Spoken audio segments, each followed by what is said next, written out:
सर्वत्र दिवाळी सण साजरा होत असताना विरारमध्ये विजेच्या ट्रान्सफॉर्मरचा स्फोट होऊन भीषण आग लागल्याची घटना समोर आली आहे।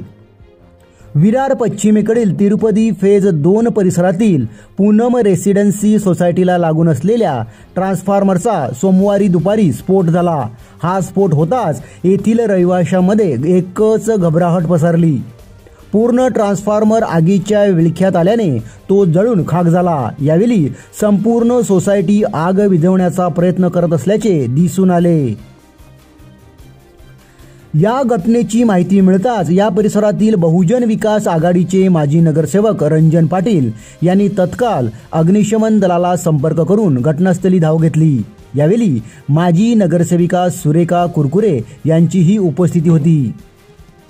वसई विरार शहर महानगरपालिकेच्या अग्निशमन दलाच्या जवानांनी आगीवर नियंत्रण मिळवले, मात्र तोपर्यंत ट्रान्सफॉर्मर पूर्णपणे जळून गेला होता।